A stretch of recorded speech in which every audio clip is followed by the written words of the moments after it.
Hey guys, what's going on? It's Jordan. Welcome back to the channel. Thank you for stopping by. So if you clicked on this, it was because you wanted to see how this stacked up after 6 months. So let's go ahead and talk about this. The Laowa 14mm zero distortion C&D Dreamer.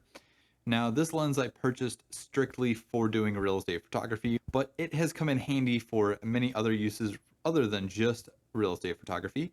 So I use this primarily for my main vlog lens. This right here on my Canon EOS RP is a true 14mm if you're shooting in 1080p.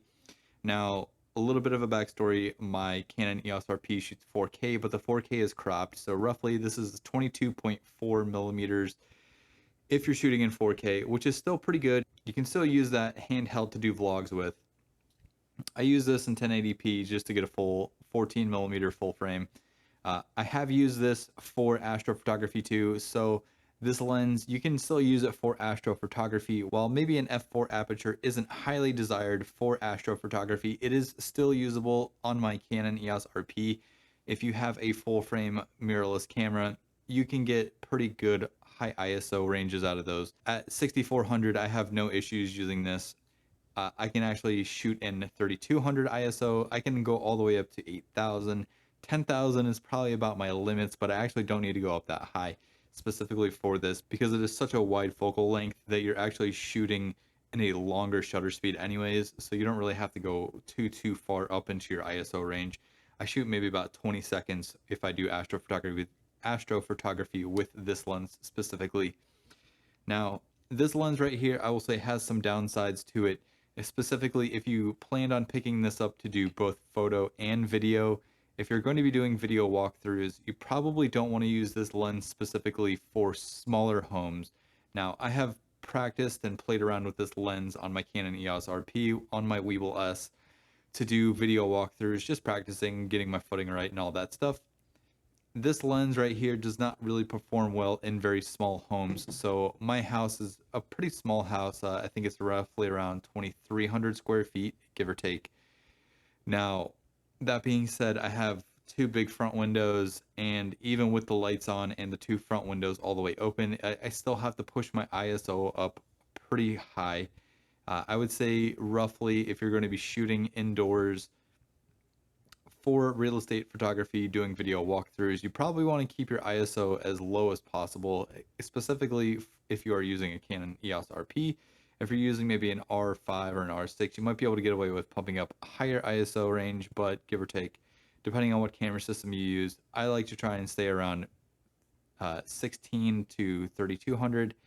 Now, the Canon EOS RP is a fantastic camera if you are using it for just regular, like 24 frames per second. But if you're shooting indoors and you're doing it at 60 frames a second, obviously your shutter speed is going to be 1/25th over a second. So you're going to be basically having to pump up your ISO all the way up to, which when I've done my video walkthroughs, just practicing here, I mean, 2500 to 3200 is right roughly about where it sits. I would actually say between 25 and 4000. We'll go ahead and say that, depending on how bright it is outside and depending on how much light is on the inside. Anyways, probably not going to be the best if you're using this lens specifically for both photo and video. You might want to look into something that has an actual aperture of like maybe an f2.8. I know IRIX or IRIX, IRIX, however you pronounce that company, they have a 15mm f2.8, which I currently am looking at possibly to swap this lens out for if I do plan to do more real estate videography. Now, there is another downside to this lens specifically. So the interior of the cap, and this is just maybe the version that I got or the lens that I got. So the interior of the cap right here has a nice little piece of felt that is glued into place. After a while, I have noticed that if you don't gently put the cap back on, that the felt kind of gets pushed up and around.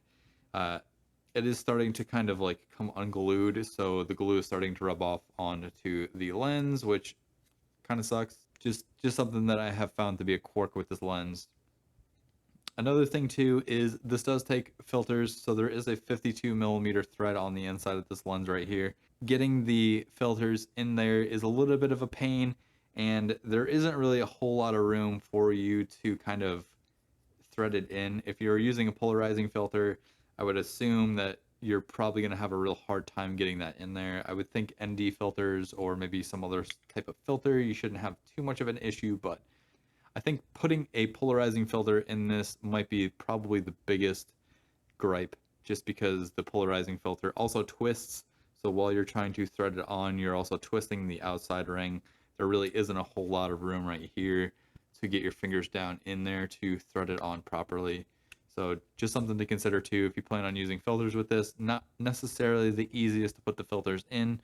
A little bit of a pain. That's just what I figured out. So it is a fully manual lens on this. I mean, basically everything from focusing all the way down to your aperture. There is no auto anything. There is no image stabilization.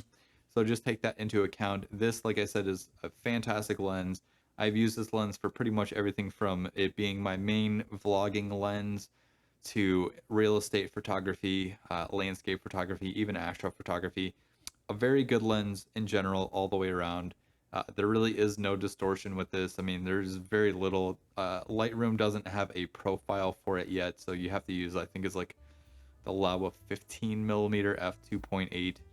And the reason why I said I was looking at the IRIX or the IRIX and not the Laowa 15mm is because the IRIX is actually a little bit less expensive than the 15mm f2.8 version from Laowa.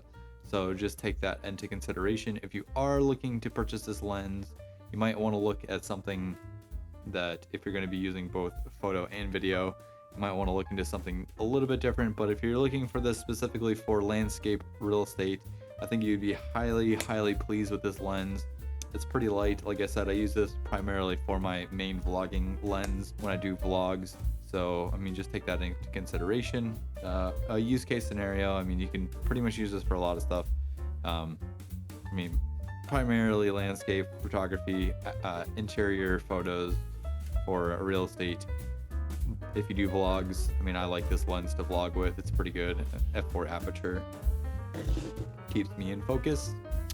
And that's pretty much it. I mean, after 6 months, I would say that it's still a pretty decent buy if you're planning on using it for primarily just doing real estate photography. If you wanted to use it for landscape photography, it is quite small, so you can put it in your kit bag without really having to add a lot of weight. If you're going to be using it for interior video, I would say that maybe if you're shooting larger homes that allow more light inside, you can probably get away with that. But if you're using it in smaller houses like ranch style homes, the one that I live in, probably not going to be able to use that too much for interior. I've shot plenty of clips, like I said, in my house specifically with the windows open, the lights on, and I still have to push the ISO up a ton, especially if I'm shooting in 1080p at 60 frames a second. So just take that into consideration. Other than that, I would say that this is still a pretty solid lens. I mean, it's just good for under 600 bucks. I think if you, like I said, if you're looking for a good lens that has zero distortion for interior photography or just landscape in general, the Laowa 14mm C&D Dreamer I think is a pretty solid option. So if you guys like this video, go ahead, give it a thumbs up, give it a like. If you didn't like this video, also give it a thumbs up. Hit the like button, hit the subscribe button, hit all the buttons. I'm Jordan, and I'll catch you guys next time. Peace.